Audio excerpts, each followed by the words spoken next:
Antes de começar, eu tenho que avisar que tem imagem de serpentes, então se você não gosta, é melhor não ver. Só isso. Meu nome é Gustavo de Andrade Herance, eu tenho 13 anos, sou da cidade de São Paulo, capital, e eu vou falar sobre serpentes, proteção e cuidado. No Brasil, tem uma grande variedade desses animais, mais de 390 espécies, cerca de 10% de toda a população mundial de serpentes. As serpentes têm um papel muito importante para a saúde humana. Por exemplo, na produção de medicamentos. Medicamentos para pressão alta são fabricados a partir da peçonha desses animais. Também fazem um papel fundamental na biologia, fazendo controle de população de vários animais, como roedores, anfíbios e até alguns animais considerados pragas pelo ser humano. Nessa apresentação, eu vou explicar alguns aspectos importantes sobre elas e também falar como identificar as mais perigosas e como se prevenir de qualquer tipo de acidente. O que fazer se eu encontrar uma serpente dentro da minha casa? A primeira coisa é não se desesperar, se manter calmo, manter distância e afastar animais domésticos e crianças de perto desse animal, já que são os mais vulneráveis a esses animais. Registrar o animal. Eu vou falar um pouco mais sobre isso mais para frente, mas é muito importante registrar o animal. Tente manter o animal sob vigilância. Por quê? Na hora que os bombeiros chegarem, o resgate chegar, se eles não souberem onde está, vai ser muito mais difícil. Então, com a autoridade sabendo onde esse animal está, vai ser muito mais fácil. E acionar a ajuda, ligando principalmente para os bombeiros no 193. Lembrando de não maltratar, não matar e nem tentar capturar ou tocar o animal para evitar qualquer tipo de acidente. Tá, mas e se eu encontrar ela na natureza? Diferente do primeiro caso, que o animal está invadindo o seu local, você está invadindo o local dela. Então, as medidas vão ser diferentes. Os primeiros 4 tópicos são iguais, mas também é importante sair do local com cuidado, evitando passar pelo local onde pode ocorrer algum tipo de ataque. E, se você estiver em um parque público ou em um local que outras pessoas possam ser prejudicadas por esse animal, é importante acionar as entidades responsáveis. Lembrando de não matar, nem maltratar, nem tentar capturar ou tocar o animal. E como evitar o aparecimento desses animais? Em casas no meio urbano, é muito importante que, em atividade de jardinagem, evite-se colocar a mão em buracos na terra, em árvores, em montes de lenha ou entre pedras, já que são os melhores esconderijos. E, da mesma forma, tentando evitar o acúmulo desses materiais. Em casas no meio do rural, que naturalmente já tem esses animais em volta. Além do slide anterior, também é importante fazer uma vedação em locais por onde esses animais possam entrar dentro da sua casa. Sejam frestas, buracos, locais mesmo que esses animais possam entrar. Tá bom, mas e se não der para evitar? Eu trabalho com isso, eu faço esse tipo de atividade, mas eu tenho a chance de encontrar com esse animal. O que eu faço? É muito importante usar calçados fechados, de preferência de cano alto, e com perneiras. Perneiras são esses equipamentos, é muito importante que eles sejam testados e aprovados, que protegem contra a picada e os ataques desses animais. Outra coisa é usar luvas grossas, tipo quando for manusear locais onde o animal pode estar, como folhas secas, lixo, lenha e palha, de preferência que cubram o antebraço, já que é o local em que, eventualmente, esse animal pode te picar. Lembrando, novamente, de não matar, não maltratar e nem tentar capturar ou tocar no animal. Eu fiz tudo isso, deu errado, fui picado por uma cobra, ou uma pessoa que está comigo foi picado por uma serpente. O que fazer? É muito importante você lavar o local da picada, de preferência com água e sabão. Por quê? Quando a serpente pica, ela faz 2 furos. E para evitar infecções, é muito importante limpar para evitar qualquer tipo de complicação no futuro. É muito importante manter a calma também e evitar movimentos para não favorecer a absorção do veneno. Por quê?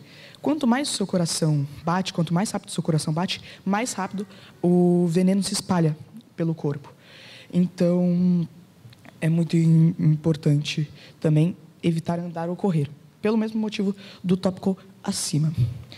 Após isso, é importante procurar imediatamente um serviço de saúde, o mais próximo possível, munido, se possível, de foto ou vídeo, para facilitar a identificação desse animal e o diagnóstico. Como que funciona isso? Muitas pessoas, às vezes, quando sofrem um acidente com esse animal, tentam capturar ela, ou tirar foto, ir atrás. Acabam perdendo tempo e, às vezes, ainda nem conseguindo fazer isso. Isso é importante, mas não essencial, já que, hoje em dia, os médicos já têm capacidade para distinguir pelos seus sintomas qual foi a espécie que te picou. E também não deve fazer o uso de torniquetes, incisões, ou passar substâncias como folhas, pó de café, couro de cobra, no local da picada, ou até tentar chupar o veneno. Por quê? Essas ações podem comprometer a sua integridade, e também vão atrapalhar e fazer você perder um tempo que seria necessário para você receber ajuda. Então, é muito importante não tentar fazer nenhuma dessas ações que não são medicamente comprovadas. E agora, as serpentes peçonhentas. Por que eu vou falar sobre isso? Não é para, se você encontrar uma que não é peçonhenta, pegar na mão. Não. É para, se houver um caso de acidente, você ter alguma ideia de qual serpente te picou e poder servir até como critério de desempate na hora do diagnóstico para te aplicar o soro antiofídico. No Brasil, a gente tem mais de 390 espécies desse animal, como eu já disse.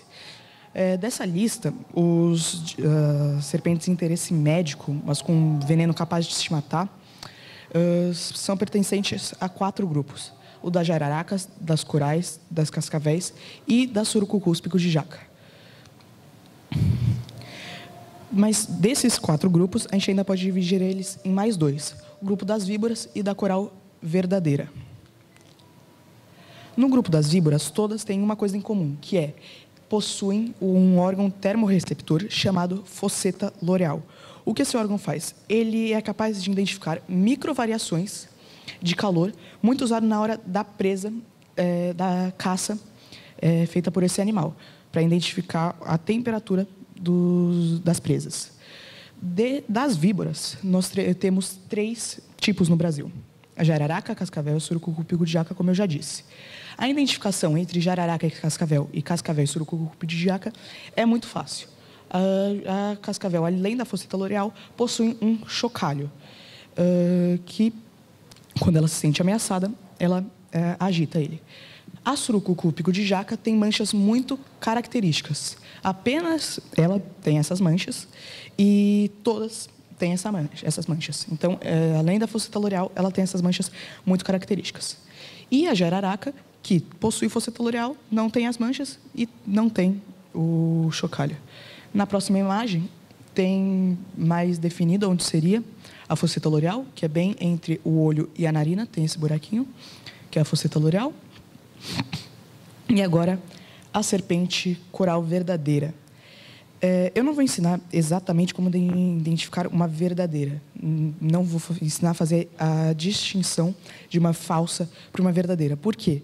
Porque só tem um jeito de identificar com certeza. E é abrindo a boca do animal e vendo se possui presas inoculadoras de veneno. E por que não se deve fazer isso? Porque esse animal, se for peçonhento, e acabar te picando, a chance de levar a óbito é muito grande, porque tem um veneno muito potente, da família dos elapídeos, o veneno mais potente de todos do Brasil.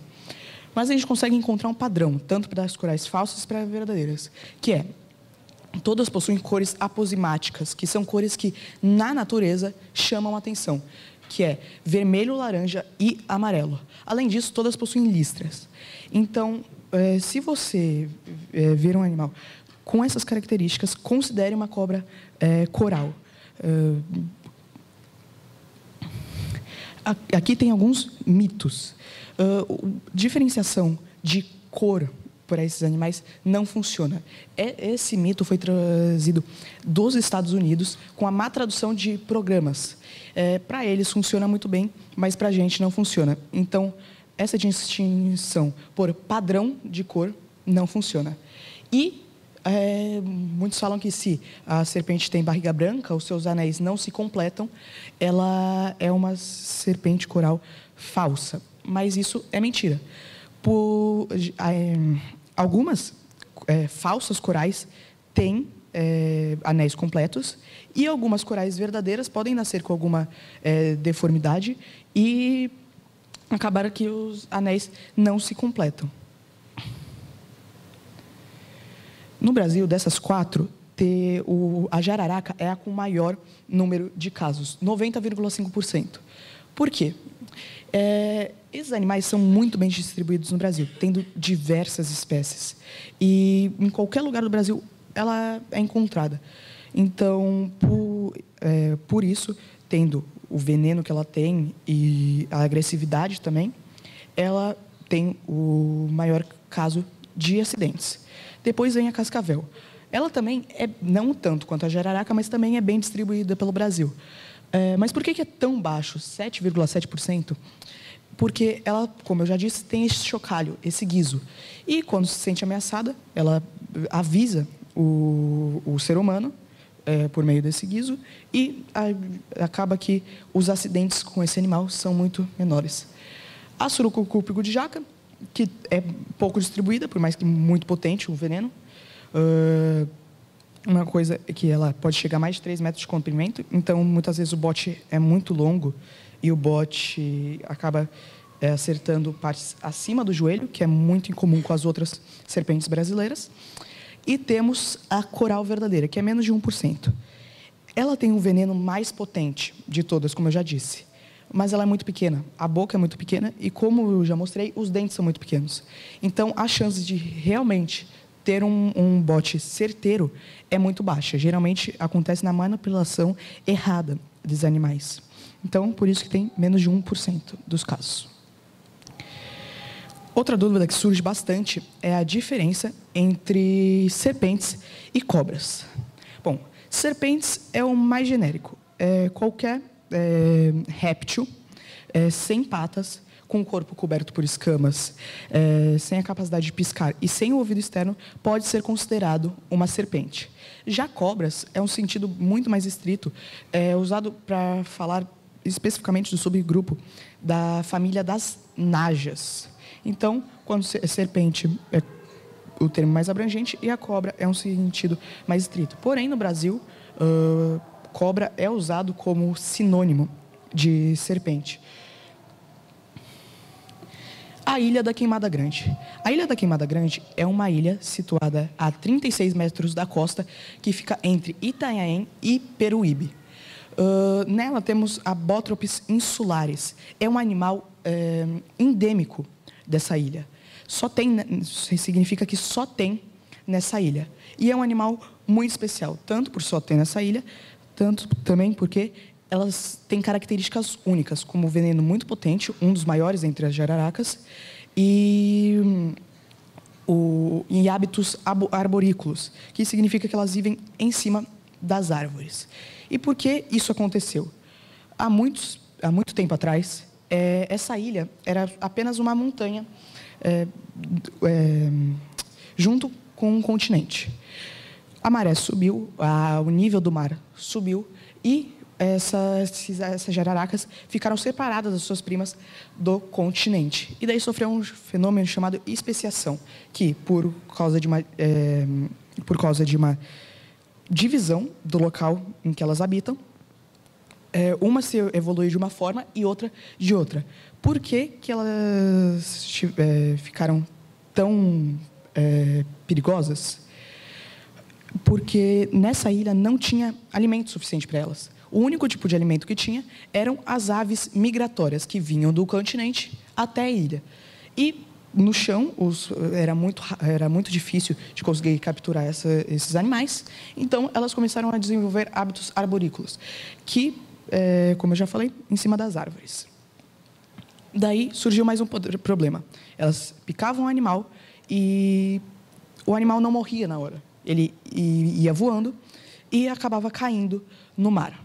Então, a seleção natural entrou em ação e apenas as com veneno mais potente e as com capacidade que se desenvolveram para morder e segurar para que o animal não fuja, conseguiram sobreviver. Por isso que as serpentes nessa ilha são tão evoluídas perto dos continentes. E, infelizmente, já que elas só têm nessa ilha, elas estão ameaçadas de extinção. Vem a cada ano diminuindo muito rapidamente a população desses animais. É basicamente isso. Eu só queria ressaltar que as serpentes são animais muito importantes para o equilíbrio ambiental e é fundamental evitar a caça e o tráfico desses animais, que são atividades ilegais, né? E, muito importante também, promover a educação ambiental, para que as pessoas parem de ver esses animais como monstros e aprendam a conviver com elas de forma segura. Então é isso. Muito obrigado pelo seu tempo.